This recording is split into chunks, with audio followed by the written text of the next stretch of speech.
Hello students. मैं start करने वाला हूँ डिजिटल इलेक्ट्रॉनिक्स का चैप्टर 2 लॉजिक गेट्स। जैसा कि हम जानते हैं कि लॉजिक गेट्स में not gate, and gate, or gates are these not, and or are basic gates. NAND and NOR universal gates हैं, क्योंकि नैंड और नॉर की सहायता से हम कोई भी गेट बना सकते हैं। एक्सॉर एंड एक्सनॉर जो हैं यहाँ पे जो हम पढ़ेंगे, arithmetic circuits XOR and XNOR की सहायता से अर्थमेटिक सर्किट इम्प्लीमेंट किया जा सकता है। कंपैरेटर्स इम्प्लीमेंट किए जा सकते हैं। Code converters and parity generators and checkers can be implemented using XOR and XNOR.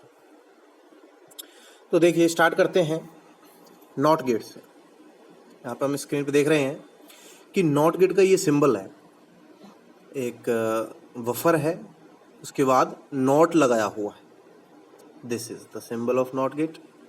So not gate is simply A inverter. Not gate input को इन्वर्ट कर देगा, कॉम्प्लीमेंट कर देगा इनपुट का। अगर इनपुट में ए है तो उसका कॉम्प्लीमेंट ए बार होगा, 0 है तो उसका कॉम्प्लीमेंट 1 होगा, 1 है तो उसका कॉम्प्लीमेंट 0। क्योंकि हम बात करें डिजिटल इलेक्ट्रॉनिक्स की, तो हमारा फोकस है सिग्नल जो होगा वो उसके 2 लेवल होते हैं सिर्फ डिजिटल इलेक्ट्रॉनिक्स में, आइदर हाई और लो। मतलब 0 for low and 1 for high we use. So this is NOT gate symbol, and NOT gate simply complements the input signal. This is this is a diagram which is implementing NOT gate. Okay, here we are using Y as a valve. Y यहाँ पे valve है, A जो है ये switch है।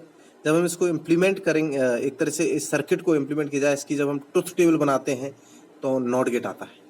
Truth table हम बना सकते हैं, हम देख सकते हैं यहाँ पे लिख सकते हैं हम कि when A input and this is Y. Okay, so when A is 0 तो वाई क्या होगा, मतलब ए 0 का मतलब ए जब ओपन होगा तो वाई मीन्स वल्व जलेगा या फिर बंद होगा। तो जब ए ओपन होगा स्विच, तो यहाँ से डायरेक्ट करंट मिलेगी वल्व को, इसलिए वल्व जलेगा, आउटपुट होगा 1। सिमिलरली जब ए क्लोज होगा, जब ये क्लोज हो जाएगा तो यहाँ से करंट पास हो जाएगी इस शॉर्ट सर्किट से, और जो वल्व है वो बंद रहेगा। ठीक है, तो ये एज ए काम करेगा इन्वर्टर। ट्रांजिस्टर की सहायता से हम इन्वर्टर को ऐसे बनाते हैं। इन्वर्टर्स, 2 इन्वर्टर अगर हम एक साथ कास्केड में लगा दें तो वो एज ए बफर बन जाता है। बफर एक डिवाइस होती है जो सिंपली सेम आउटपुट देती है, जैसा कि हमारा इनपुट होता है सेम आउटपुट हमें मिलता है। बट बफर के कुछ एडवांटेज होते हैं, जैसे कि अगर हमें टाइम डिले चाहिए तो बफर प्रोवाइड कर सकता है। कुछ इम्पीडेंस में भी ये चेंजेस कर सकता है बफर। ठीक है, बाइस्टेबल मल्टी वाइब्रेटर भी हम नॉट गेट की सहायता से बना सकते हैं। अगर हम दो नॉट गेट लगाएं और आउटपुट से यहाँ से एक फीडबैक ले लें, आउटपुट से हमें फीडबैक ले लिया जो पहला नॉट गेट है उसके लिए, तो हम देखेंगे कि अगर यहाँ पे 0 है, अगर यहाँ पे 0 है आउटपुट में, तो यहाँ पे भी इनपुट में भी 0 होगा। ओके, यहाँ पे भी 0 होगा, तो इस पहले वाले नॉट गेट का आउटपुट आएगा 1, दूसरे वाले का आएगा 0। ठीक है, तो ये इस तरह से प्रत्येक क्लॉक पल्स पे यही साइकिल रोटेट होगा 0 1 0, एंड हमें आउटपुट पे सिर्फ और सिर्फ 0 मिलेगा। इसका मतलब 0 जो स्टेट है वो एक स्टेबल स्टेट है। अगर आउटपुट 1 है, सपोज आउटपुट 1 है, तो यहाँ पे 1 होगा, इनपुट में भी 1 होगा, और 1 का जो पहला इन्वर्टर है वो 0 देगा, और पहला इन्वर्टर 0 देगा आउटपुट में, तो दूसरे इन्वर्टर का आउटपुट होएगा 1। तो इस तरह से 1 भी स्टेबल स्टेट होगी। तो ये एक बेसिक मेमोरी एलिमेंट है बाइस्टेबल मल्टीवाइब्रेटर। आगे हम पढ़ेंगे, जब हम पढ़ेंगे सीक्वेंशियल सर्किट्स, तो हमें पता चलेगा मेमोरी एलिमेंट कौन कौन से हमारे पास हैं। फ्लिप फ्लॉप्स है as a basic memory element, 1 bit, हम आगे इनकी स्टडी करेंगे। ओके, दीज आर हेयर, दोनों जो मैंने बताई हैं कि 1 के लिए स्टेबल स्टेट की तरह काम करता है एंड 0 भी इसके लिए स्टेबल स्टेट है, तो ये बाइस्टेबल मल्टीवाइब्रेटर हो गया। एस्टेबल मल्टीवाइब्रेटर बनाने के लिए हम 3 नॉट गेट यूज ले सकते हैं और तीसरे के जो आउटपुट है उससे हम इस तरह से फीडबैक ले सकते हैं। ये एज ए स्टेबल मल्टीवाइब्रेटर काम करेगा। Stable multivibrator is a free running multivibrator, square wave generator, a ring oscillator. Okay, stable multivibrator square wave generate करता है, मतलब यहाँ पे कोई भी स्टेट स्टेबल नहीं होती। अगर हमारे पास आउटपुट 1 है, सपोज इनिशियली आउटपुट 1 है, तो यहाँ पे पहले इन्वर्टर का आउटपुट इनपुट क्या होगा 1, और पहले इन्वर्टर का आउटपुट क्या होगा 0, एंड दूसरे का आउटपुट होगा 1, फिर यहाँ पर आउटपुट आ जाएगा हमारे पास ऑटोमेटिकली 0। सिमिलरली अगर यहाँ पे 0 है तो पहले का आउटपुट 1, दूसरे का आउटपुट 0 और तीसरे का आउटपुट होगा 1। तो इस तरह से हमें 1 0 1 0 1 0 प्रत्येक क्लॉक पल्स पे मिलता है। तो ये हो गया हमारे पास नॉट गेट के बारे में। ठीक है, अब हम पढ़ेंगे AND gate. So this is here AND gate. And gate का ये सिंबल है, this is the symbol of AND gate.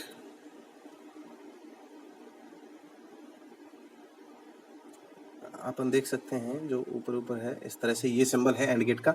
And gate simply and logic perform करता है। एंड लॉजिक होता है जब इनपुट 0 और 0 हो तो आउटपुट होगा 0। ठीक है, जब इनपुट 0 एंड 1 हो तो एक तरह से मल्टीप्लाई, एज ए मल्टीप्लाई 0 और 1 का आउटपुट होगा 0। 1 और 0 इनपुट में है, इसकी ट्रुथ टेबल भी दी हुई है यहाँ पे, तो आउटपुट होगा 0।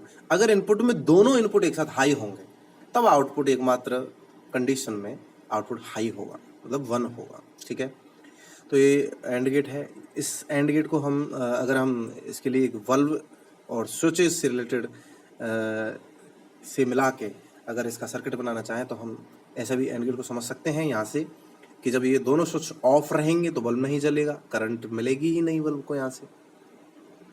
अगर दोनों स्विच दोनों में से कोई भी एक स्विच भी ऑफ रहता है, कोई भी एक स्विच ऑफ रहता है तो भी बल्ब नहीं जलेगा, मतलब आउटपुट 0।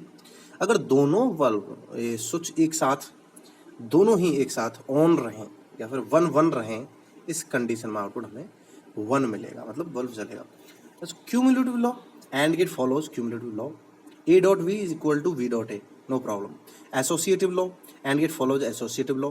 अगर हम A dot V dot C हो या फिर A dot V dot C, दोनों एक ही बात है, कोई प्रॉब्लम नहीं है। ठीक है, AND gate follows both cumulative and associative laws. AND gate using diodes, अगर हम डायोड की सहायता से AND gate बनाना चाहें तो हम इस तरह से बना सकते हैं। देखिए यहाँ पे हमने डायोड को लिया है रिवर्स डायरेक्शन में, D1 और D2 दोनों उल्टे लगाए हैं। इनपुट जो है हमने ग्राउंड कर दिया, एक्चुअली इनपुट को हमने फिक्स कर दिया 0। ओके, तो हम देख सकते हैं Y क्या होगा, ग्राउंड भी कर रखा है, इनपुट हम यहाँ से दे भी रहे हैं। ठीक है, एक तरह से ये जो है इनपुट में हमने सोर्स लगाया हुआ है, फिर उसको ग्राउंड कर रखा है हमने, ऐसा ही। ठीक है, तो A और B अगर दोनों 0 हैं, अगर A और B दोनों लो हैं तो सीधी सी बात है, अगर डायोड में हम कब डायोड ऑन होता है, कैसे पता करें? नॉर्मली हम पता करते हैं कि जब Vp जो एनोड है उसका वोल्टेज कैथोड के वोल्टेज से जब ज़्यादा होता है तो डायोड ऑन होता है और उसमें करंट फ्लो होने लग जाती है। कहाँ से कहाँ तक? यूं, एनोड टू कैथोड। ठीक है, यूं करंट फ्लो होती है। तो मित्र ऐसी कंडीशन में हम देख सकते हैं कि जब दोनों input A and V both are 0, okay, तो ये दोनों डायोड ऑन होंगे क्योंकि Vn जो है ये रहा हमारा, दिस इज कैथोड। ठीक है, हियर यहाँ पे डायोड के इस नेगेटिव टर्मिनल को हम कहते हैं कैथोड और इस पॉजिटिव टर्मिनल को हम कहते हैं anode. So this is cathode, this is anode. ठीक है, इस तरह से हम लिख सकते हैं। तो जब इस टर्मिनल का वोल्टेज इस टर्मिनल के वोल्टेज से कम हो, या फिर एनोड इस टर्मिनल का वोल्टेज इस टर्मिनल के वोल्टेज से ज्यादा हो, तो ये डायोड ऑन रहता है। और ऑन होने पर इस पे इस डायरेक्शन में एनोड टू कैथोड इसमें करंट फ्लो होती है। ओके, तो हम देख सकते हैं कि ए और बी जब 0 0 हैं तो डायोड दोनों ऑन होंगे, और ऑन होंगे तो ऐसी कंडीशन में हमें पता है कि इनपुट जो है वो लो है, इट मीन्स 0 है। ठीक है, 0 है मतलब दोनों इनपुट्स ग्राउंडेड हैं। ऐसी कंडीशन में हम देख सकते हैं वाई जो है वो डायरेक्टली कनेक्ट हो जाएगा किससे, ग्राउंड से। तो हमारे पास वाई होगा 0, आउटपुट होगा 0, इट्स राइट हियर।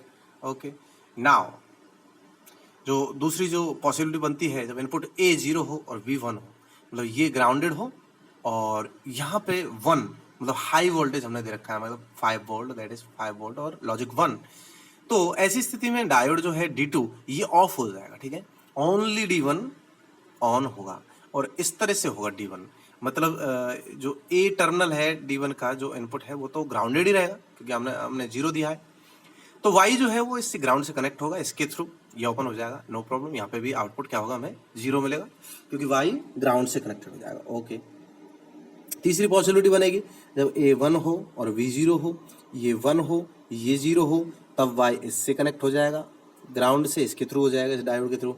ठीक है, तब भी आउटपुट क्या होगा, 0। नाउ चौथी जो पॉसिबिलिटी बनेगी, दोनों 1 1 हो, मतलब दोनों ये भी 1 हो, हाई हो, और ये इनपुट भी 1 हो, तब ये दोनों ही ऑफ हो जाएंगे। दोनों ऑफ हो जाएंगे, ऐसी स्थिति में जो यहाँ पे जो आउटपुट मिलेगा, क्योंकि ऑफ है तो करंट फ्लो होगी 0, और इस तरह से हमें जो आउटपुट मिलेगा ये बाय एक तरह से करंट इसमें नेग्लिजिबल फ्लो होती है। ऐसी कंडीशंस में, ऑफ की कंडीशंस में करंट, जब डायोड ऑफ कम माना जाता है या उसका इम्पीडेंस बहुत ज़्यादा हो जाता है, तो उसमें जो करंट फ्लो होती है वो नेग्लिजिबल होती है। ठीक है, करंट लगभग इक्वल टू 0। ऐसी स्थिति में जो आउटपुट हमें मिलेगा वो क्या मिलेगा, VCC plus VCC, it means high. ठीक है, तो इस तरह से हमारे पास ट्रुथ टेबल है। नाउ ये कुछ डिसेबल एंड इनेबल, हम ये कुछ कंडीशंस हैं, एक तरह से दो कंडीशंस बता रखे हैं एंड गेट के लिए। अगर हम एक एंड गेट के एक इनपुट में इनपुट दें एक टर्मिनल में, और दूसरे टर्मिनल को हम या तो ग्राउंड कर दें या फिर हाई लेवल से जोड़ दें, तो क्या हमें आउटपुट मिलेगा। इसको कहते हैं, जब हम इसके दूसरे इनपुट को ग्राउंड से जोड़ देते हैं और 0 से जोड़ देते हैं, और पहले इनपुट में इनपुट देते हैं A, ऐसी स्थिति में हमें आउटपुट मिलता है 0, कुछ A.0 is always 0, A and 0 is 0, A कुछ भी हो, 1 हो या 0 हो, आउटपुट हमें मिलेगा 0।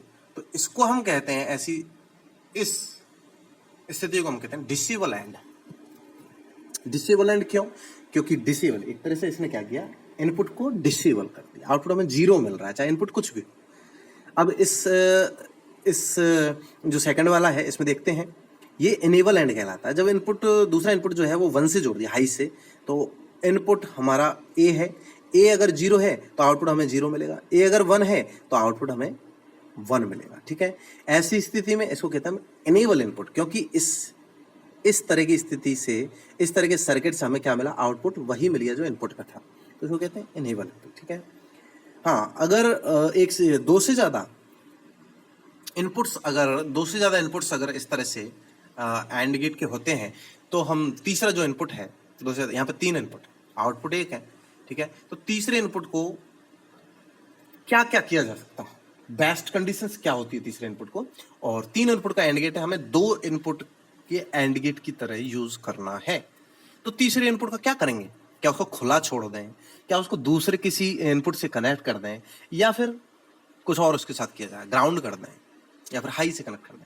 तो इसके लिए 3 कंडीशंस यहाँ पे बता रखी हैं कि can be connected to logic 1। अगर इसको हम लॉजिक 1 से कनेक्ट कर देंगे तो कोई बात नहीं, ठीक है, कोई प्रॉब्लम नहीं, हमें आउटपुट क्या मिलेगा, A.V। ठीक है, this is the best, it is called pull up. ये जो लॉजिक 1 से कनेक्ट करना तीसरे इनपुट को, ये कहलाता है पुल अप, और ये सबसे अच्छी स्थिति मानी जाती है, इसमें कोई प्रॉब्लम नहीं आती। दूसरी जो कंडीशन होती है इसमें कि जो लास्ट इनपुट है उसको हम सेकंड इनपुट से और किसी भी इनपुट से उसको हम कनेक्ट कर सकते हैं, तब भी आउटपुट हमें सेम मिलता है, ठीक है। और third is TTL, TTL and. It means if it is TTL, अगर एंड गेट जो है वो टीटीएल को प्रदर्शित कर रहा है, क्योंकि टीटीएल हमारा जो होता है वो नैंड आउटपुट देता है, एंड भी हम आउटपुट प्राप्त कर सकते हैं दो टीटीएल यूज करके। तो जो टीटीएल को अगर ये शो कर रहा है तो तीसरे जो आउटपुट उसको हम ओपन छोड़ेंगे, खुला हुआ छोड़ देंगे। और ओपन या फिर फ्लोटिंग, उसको कहते हैं हम फ्लोटिंग इनपुट टर्मिनल। और फ्लोटिंग अगर ये टीटीएल है एंड गेट, तो फ्लोटिंग यहाँ पे होता है 1 actually. For TTL floating input is 1 और high. For ECL floating input is 0, ठीक है। This is most important thing, ये याद रखने की चीज है, आपके काम आएगी। दूसरा जो गेट है, चलो इसको हम नेक्स्ट जो हमारा वीडियो है उसमें पढ़ेंगे, और ये है और गेट, ठीक है। नेक्स्ट क्लास में हम और गेट के बारे में पढ़ेंगे। ये सब कुछ था नॉट गेट और एंड गेट के बारे में। मैं उम्मीद करता हूँ कि आपको समझ में आया होगा। Thank you.